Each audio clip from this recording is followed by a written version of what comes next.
Hello amazing people, welcome to this video. Today we are going to discuss about SQL parsing.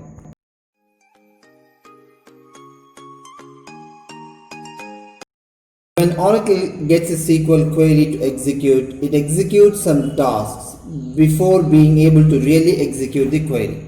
These tasks make up what is called parsing. To execute this job and limit the number of data that it must rebuild each time, Oracle uses a shared memory area named the shared pool. What is shared pool? Oracle keeps all the SQL statements, packages, information on the objects and many other things in a memory area named shared pool. This memory area is managed in a complex way by Oracle, but we have to keep in mind that the used memory is not freed when a user completed an action using it. The purpose of this shared area is to maximize the sharing and the reuse of the information. The information created in memory for a session can be useful to another one, but Oracle cannot know in prior if one information will be useful or not useful to another session. So it keeps everything that comes, even if it means removing older information to make space.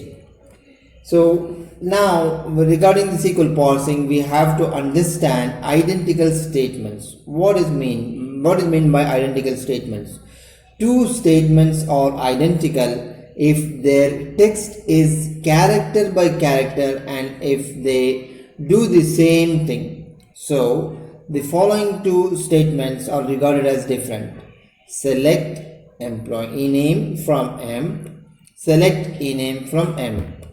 Since there is a case differences between ename and ename in the first query and the second query, these are not considered as identical statements. So now we have to also understand what is meant by the shared statements.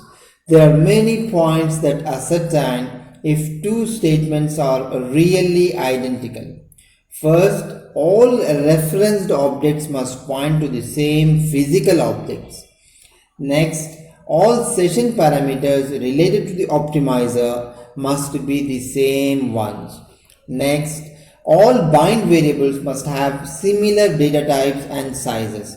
And the last one, all NLS parameters related to this statement must be the same ones.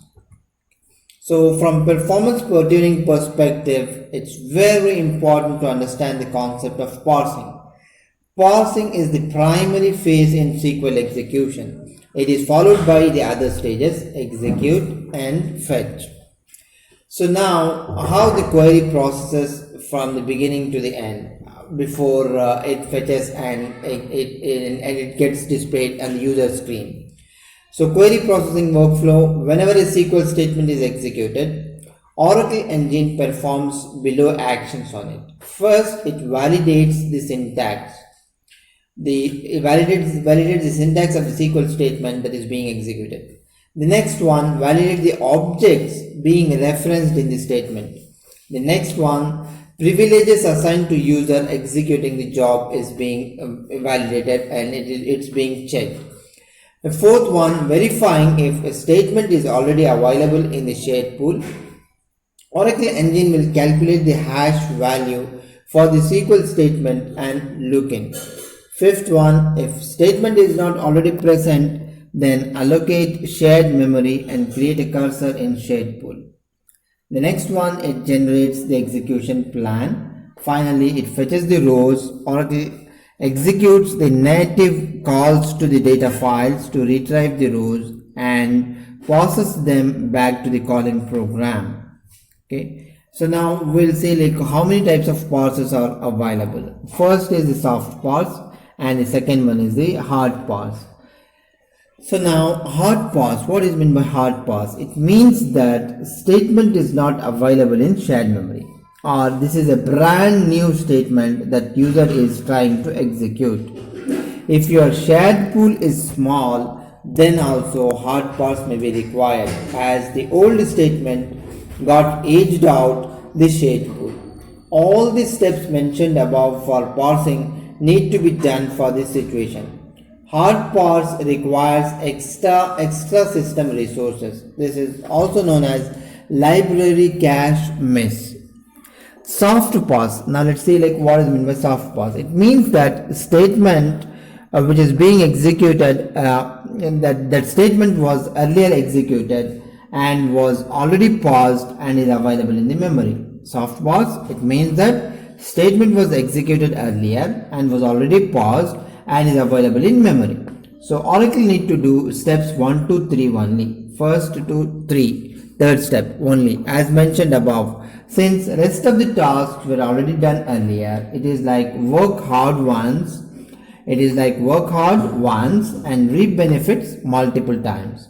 This is also known as library cache hit, as you got the statement parsed and available to use in the library cache.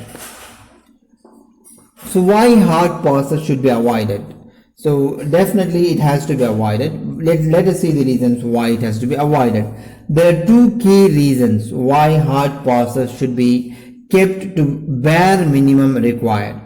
Because generation of an execution plan is a very CPU intensive operation, and also memory in the shared pool is limited, and also memory operations are serialized. Memory operations happens using shared pool latches, and if so many hard parses are happening, then other processes in the database will have to wait in queue to get the shared pool latch. So hard parse impacts both number of shared pool latch and library cache latch. Hope you enjoyed this video. If you liked this video, please share it to others. The way you are benefited, let others also get benefited.